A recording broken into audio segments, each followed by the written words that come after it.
নমস্কার। আজকে বলবো শনিদেবের অস্ত যাওয়া নিয়ে। এই ফেব্রুয়ারি মাসেই শনিদেব, কর্মের দেবতা শনিদেব অস্ত যাবেন। কবে যাবেন? কেননা শনিদেব যখন অস্ত যাবেন, কিছু কিছু রাশির জন্য পজিটিভ এবং নেগেটিভ ইম্প্যাক্ট তৈরি হবে। এই শনিদেব কবে অস্ত যায়? 28শে ফেব্রুয়ারি। 28শে ফেব্রুয়ারি 2025 শনিদেব অস্ত যাবে। তারপর হবেই কিছু রাশির জন্য কিন্তু সচেতনতা, কিছু ভালো, কেননা সবসময় বলি সব গ্রহই যখন তার গতিপথ পরিবর্তন করতে অস্ত হয়, উদয় হয়, বক্র হয়, শনিদেবেরটা সেটা তো আরো বেশি এফেক্টেড। তাই জ্যোতিষশাস্ত্র অনুসারে নবগ্রহের মধ্যে শনিদেবকে আমরা সবচেয়ে শক্তিশালী বলি মনে করি। কর্মের ফলদাতা, ন্যায়ের দেবতা, এই শনিদেবকে আমরা বলি। সবচেয়ে ধীর গতিতে চলা একটি গ্রহ এবং একটি রাশিতেই 2.5 বছর থেকে যায় শনি, এবং শনি ফিরে আসতে 30 বছর সময় লাগে। এই ফেব্রুয়ারি মাসে 28শে ফেব্রুয়ারি শনিদেব অস্ত যাবে। শনিদেবের এই অস্ত কিন্তু তার নিজের রাশি কুম্ভ রাশিতেই যাবে এবং এই অবস্থাতেই সে মীন রাশিতে প্রবেশ করবে। কুম্ভ মিনে শনিদেবের এই অবস্থানে 12 রাশিতেই কিন্তু তার প্রভাব বিস্তার হবে।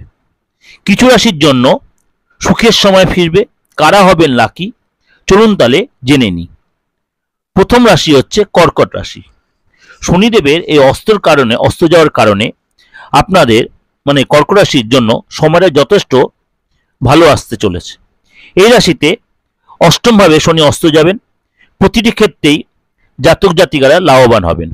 চাকরি ব্যাপক সুযোগ সুবিধা পাবেন এবং আপনি পৈতৃক সম্পত্তিতে কোনো লাভবান হবেন। ব্যবসার ক্ষেত্রে আপনি মিলিয়ে মিশে লাভ পাবেন, অর্থাৎ ভালো মন্দ মিশিয়ে হবে। কোনো সিদ্ধান্ত বুঝে শুনে নেবেন, হঠকারী কোনো সিদ্ধান্ত নেবেন না। একটু রাস্তাঘাটে সাবধানে চলাফেরা করবেন, অর্থাৎ পায়ে কোনো চোটার লাগতে পারে, হয়তো ঘুমটা কম হতে পারে, বা দেখা গেল আপনার মেজাজটা একটু খিটখিটে হতে পারে। নেক্সট যে রাশি সেটা হচ্ছে ধনু রাশি।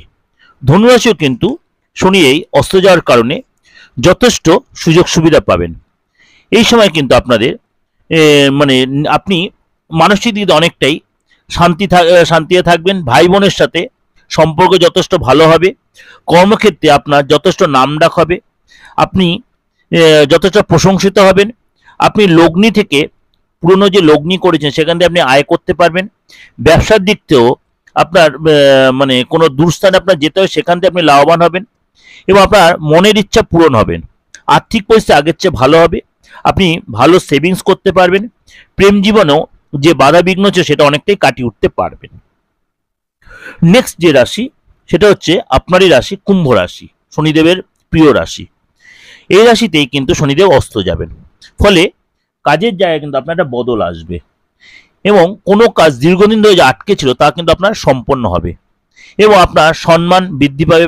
ব্যবসায় যারা দীর্ঘদিন ধরে আপনি মন্দা ব্যাপারটা চলছে সেখান থেকে আপনি লাভবান হবেন। আপনি একাধিক জায়গা থেকে আপনি লাভ ঘরে তুলতে পারবেন। আর্থিক পরিস্থিতি আগের চেয়ে ভালো হবে। নিজের প্রয়োজন মতো আপনি খরচার জায়গাটা আপনি অনেকটাই কন্ট্রোল করতে পারবেন।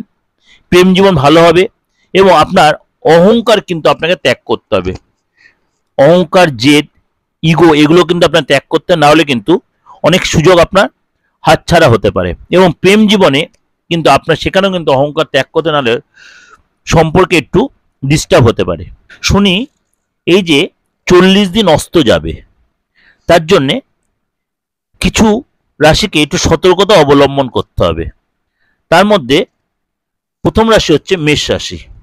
মেষ রাশিকে একটু সতর্কতা অবলম্বন করে চলতে হবে। রাস্তাঘাটে সাবধানে চলতে হবে।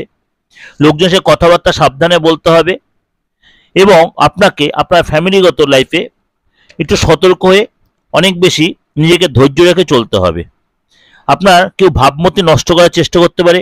কারোর সাথে কথাবার্তা বলতে একটু সাবধানে কথাবার্তা বলেন। একটু জাস্ট নর্মালি এই 40টা দিন আপনাকে একটু মেনটেন করতে, এর জন্য এত ভয় পাওয়ার কিছু নেই। একটু নিজে সতর্ক দেন, তাহলে কোনো অসুবিধা হবে না। নেক্সট সিংহ রাশি। সিংহ রাশির অধিপতি সূর্যদেব, আপনার রাশির অধিপতি যখন কুম্ভ রাশিতে ঢুকছে তখনই শনি অস্ত যাচ্ছে। এই অবস্থায় কিন্তু আপনার ব্যবসার জায়গাটা একটু সতর্ক চলতে হয়। বেশি ধার দেবেন না কাউকে এবং আপনি লোকজনের সঙ্গে কথাবার্তা সাবধানে বলবেন। জীবনসঙ্গীর সঙ্গে একটু বিবাদের পরিস্থিতি আপনাকে অনেকটা অ্যাডজাস্ট করে চলতে হবে, মনোমালিন্য জড়াবেন না, এবং ধৈর্যের সঙ্গে যে কোনো জিনিস আপনাকে মেনটেন করতে হবে। আর্থিক অবস্থার উপর একটু নেতিবাচক প্রভাব পড়তে হয়, সেটা অনেক ঠান্ডা মাথায় ম্যানেজ করতে হবে। নেক্সট যেটা সেটা হচ্ছে মকর রাশি।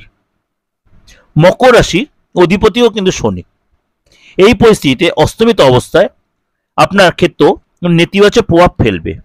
মানসিক চাপ, আর্থিক একটু চাপ হবে, মানে একদম ভয় পাওয়ার কিছু নেই। তার জন্য আপনি একটু ভেবে চিন্তে চলবেন, ভেবে চিন্তে খরচ করবেন, ভেবে চিন্তে কথা বলবেন, এবং আপনার কোনো কথার কারণে লোকের সাথে একটু ভুল বোঝাবুঝি হতে, এগুলো আপনাকে একটু ঠান্ডা মাথায় চলতে হবে।